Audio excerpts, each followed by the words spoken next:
calamity strikes in your life, and it has to strike at some point, the first thing a believer should do is connect to Allah. Allah describes the believers, and Allah says those whom, when calamity strikes, when difficulty and hardship befalls them, the first thing they say and they utter is, we belong to Allah and unto Him we shall all return. So when calamity strikes, the first thing you do is you say, Inna lillahi wa inna ilayhi raji'un. I belong to Allah. What does that mean? As a believer, the fact that you know you belong to your Maker, He made you, He has you here for a short time, and you are going to go back to Him, that will cushion whatever difficulty you are going through. Don't think that you won't have hardship in your life. Do not think that calamity shall not strike you. It has to strike you. If not today, then tomorrow. If it has not already struck, it is coming. And if it struck once, it may strike many times. And a lot of us have had it many times already. Guess what? It does not get any easier. It gets bigger, because that is the plan of Allah. He rewards you in a greater way as time passes. You think it was simple because you lost a child. Wait until you lose 3 or 4 one time. May Allah subhanahu wa ta'ala not test us with that. So when calamity strikes, we say we belong to Allah. We believe that we belong to Allah, because a believer is such that you don't just utter words, you believe them. I don't just say Inna lillah and I don't even know what I'm saying. You hear about the death of a person. Isn't that calamity striking from one angle? Yes, it is. What do you say? Inna lillahi wa inna ilayhi raji'un. You know what shaitan does? Shaitan makes us say that word as a spontaneous effect of having heard the news without thinking of the meaning of those words and what we are actually saying. That's what happens. So that's why we are saying, my brothers, my sisters, think of it. Who do you belong to? You belong to Allah. Do you really think as a believer He would do something nasty to you? The answer is no. I lose my limbs, it's not nasty for me.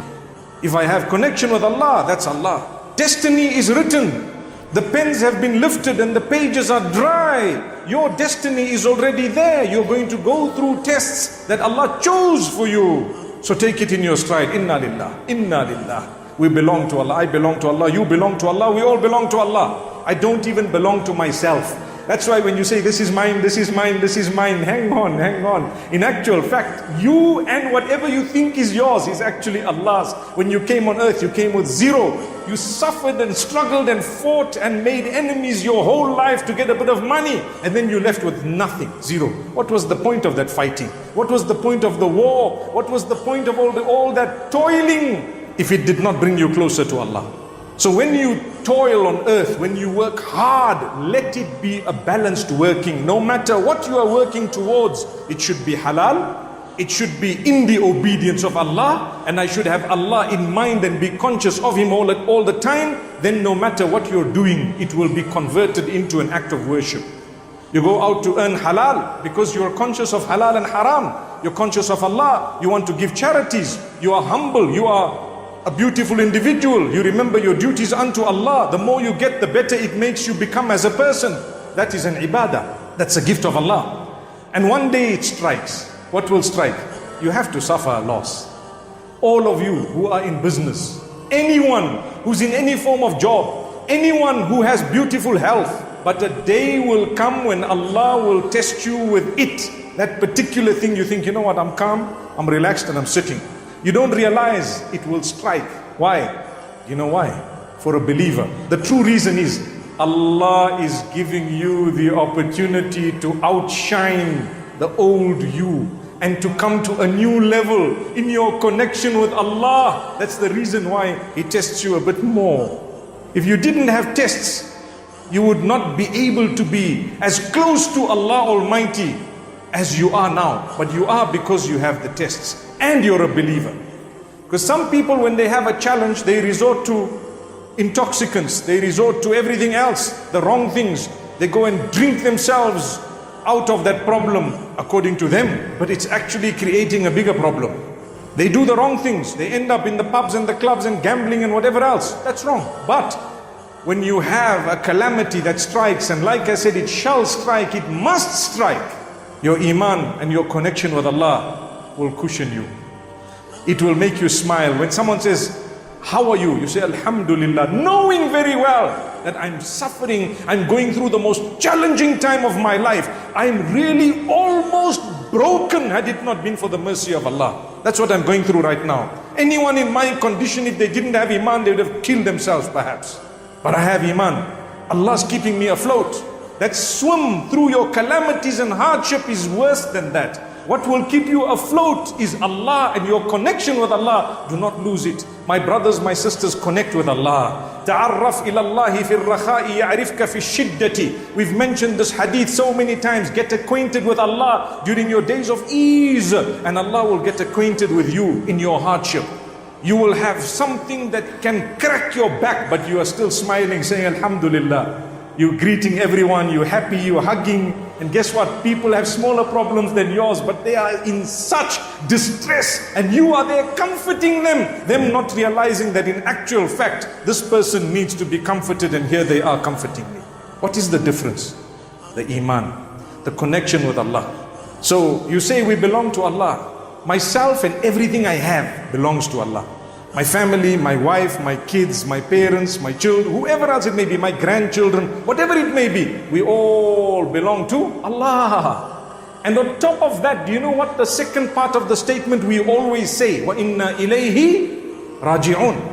And we are all going to return to Allah. Some of us a little bit earlier, some of us a little bit later. When Allah's prescribed time has come, trust me, nothing was going to bring it forward by a split moment, and nothing was going to delay it. If it is written your ruh is going at this particular moment, this second, this nanosecond, when that second comes, no matter what the condition is, and no matter where you are, you're gone. Simple as that. You are gone. The beauty of it is when you go, those whom you love are following. Those who believe and their family members or their progenies followed them in belief. Allah says, we joined and connected and reunited their families with them based on that goodness. Did you lose someone in your family, close to you?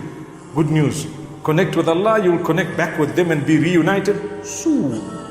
But when you go back to be reunited with your loved ones, you'll be leaving behind other loved ones for whom your departure will be considered a calamity, and you're smiling and you're swimming in some barzakh that no one knows exactly what it's all about besides a little that we've been told. And here you are, having gone with a smile. Those who were around you are busy crying at the loss. I started off by saying, when calamity strikes, what should you do? You first say, Inna lillahi wa inna ilayhi raji'un. I believe in Allah. I believe we all belong to Allah, and we're going to all go back to Allah. I've spoken about those two. Then you ask yourself a question. This calamity that struck, am I calm and content about it? Am I okay? Am I able to continue that swim that I was talking about just now with a smile? MashaAllah. You know what? With us in our iman, when calamity strikes, are you going to be a professional? In the sense that, are you going to be a good Muslim, mu'min? Are you already close to Allah? Does it make you fulfill more salah? Does it bring you closer to Allah? Do you check yourself? And if you do, you know what? You're going to glide through. You're going to actually swim through. Before you know it, you're on the other side of the calamity. Subhanallah, thanking Allah. Oh Allah, I thank you for what you bestowed me with. You know why? It could have been worse. As a mu'min, I am taught, when calamity strikes, tell Allah, oh Allah, I thank you because it could have been worse. You lost one leg, what if you lost both? You lost one child, what if you lost both? Subhanallah, you lost some business, what if you lost your life? Someone knocked your car, but you came out without any scratches. Thank Allah, what if your whole body was messed?